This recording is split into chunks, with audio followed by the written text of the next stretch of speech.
महर्षि में ही सत्संग सुधा सागर से संसार में पनडुब्बी चिड़िया की तरह रहो।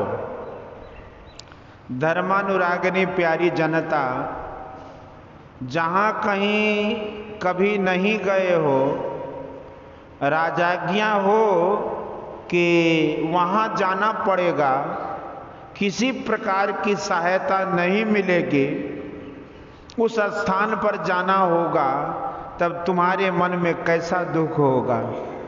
नहीं मालूम कि कहाँ ले जाया जाएगा, वह स्थान कैसा है, दुख सुख वहाँ के कैसे हैं, परंतु जाना अवश्य होगा। बिना गए कल्याण नहीं होगा। जिस क्षण के लिए आज्ञा हो जाएगी, उस क्षण से कुछ आगा पीछा नहीं होगा, कुछ मुरौवत लिहाज नहीं होगा। चलना है, रहना नहीं। चलना विश्वाबीस, असहजो तनिक सुहाग पे, कहा गुथावे शीस।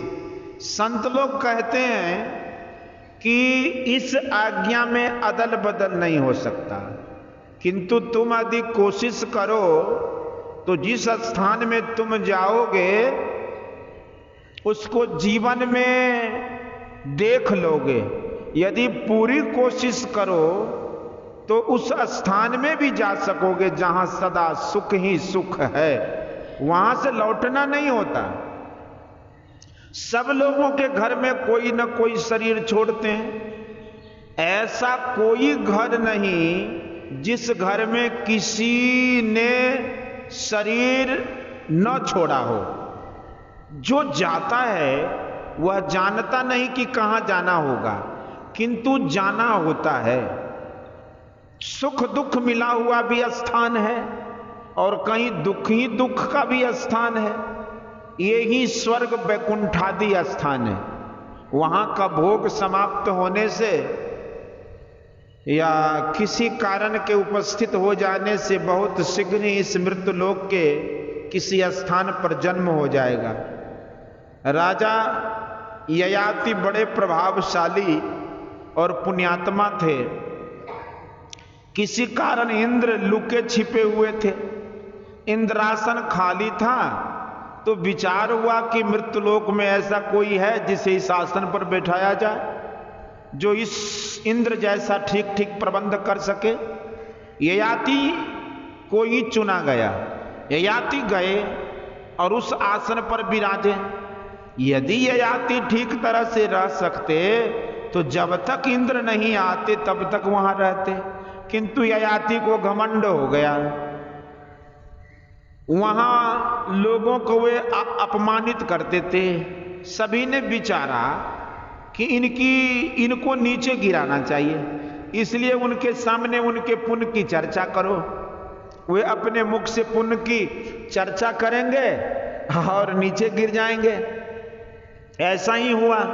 घमंड में आकर अपने पुण्य का वर्णन करने लग गए और वहां से नीचे गिरा दिए गए। सुर पुर ते जनु खसे ययाति।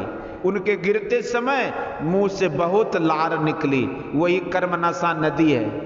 उनके कुल का कोई तपस्या कर रहा था। उसने समझा कि मेरे कुल के श्रेष्ठ आदमी नीचे गिर रहे हैं, इसलिए उसने कहा कि ठहर जाइए। तो वे वहीं ठहर गए। भगवान विष्णु के पार्षद जय विजय ने सनक सनंदन आदि को द्वार पर रोक दिया, जिस कारण वे क्रोधित हुए और शाप दिया, मृत्युलोक में जाकर राक्षस होकर जन्म लो। वे बहुत डरे और विनती की। तब उन सनक सनंदन आदि ऋषियों ने कहा कि भगवान से प्रार्थना करना, वे तुम्हारा उद्धार करेंगे। भगवान के पास वे बहुत गिड़गिड़ाए।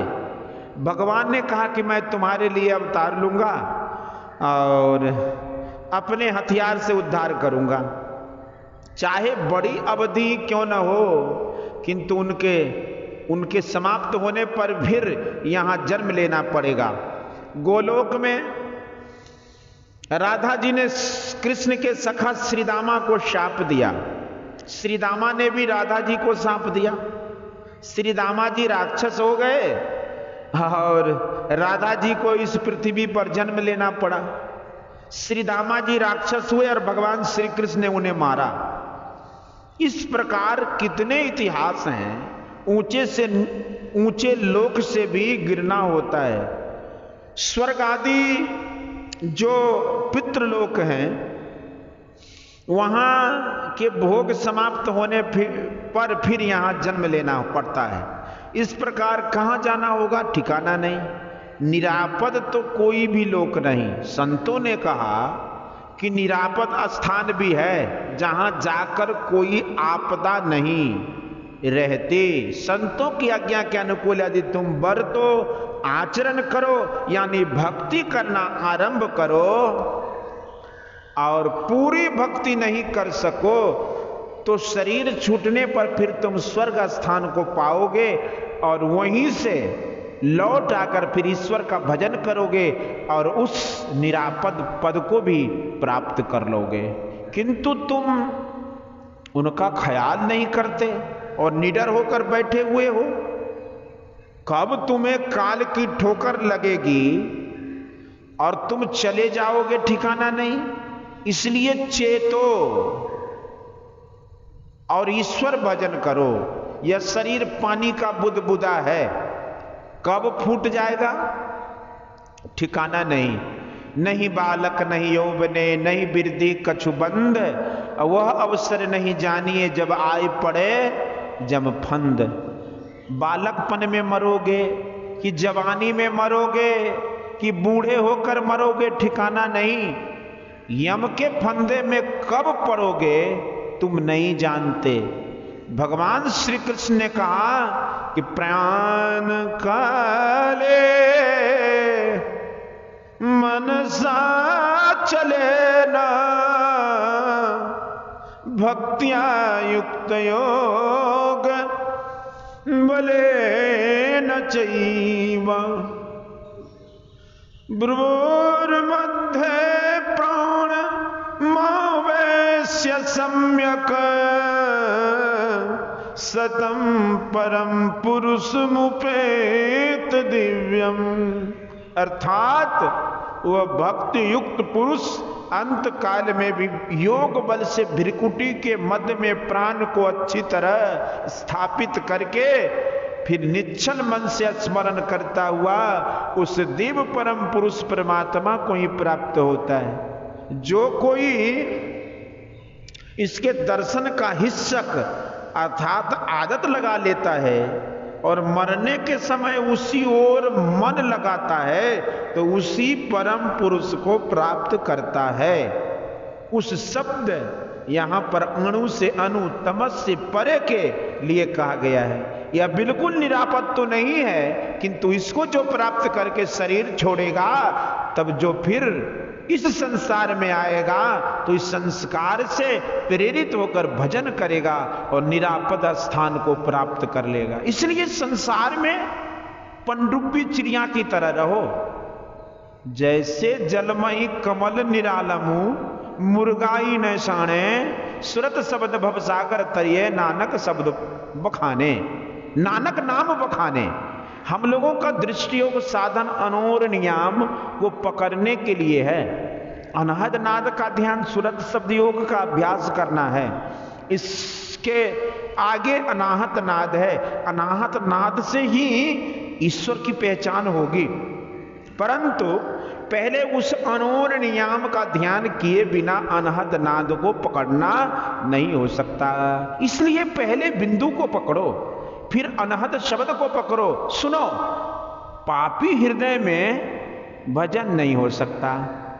झूठ, चोरी, नशा, हिंसा और व्यभिचार आदि पाप बुद्धि से भजन नहीं कर सकते। तुलसी दया न छोड़िए जब लगी घट में प्राण।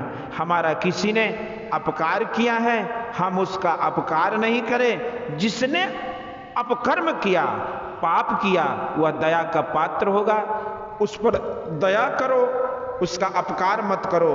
अभी कुछ दिन जियोगे, किंतु जीव का जीवन अनंत है। इसलिए अनंत जीवन के लिए पाप कर्म क्यों करो, जो दुख ही दुख भोगते रहो। इसलिए पाप कर्म छोड़ो और भजन करो, कल्याण होगा। बोलिए श्री सतगुरु महाराज की। यह प्रवचन श्री संतमत सत्संग मंदिर शिकली घर धरहरा पूर्णिया में दिनांक 6/6/1954 ईस्वी को अपराह्न कालीन सत्संग में हुआ था। बोलिए श्री सतगुरु महाराज की।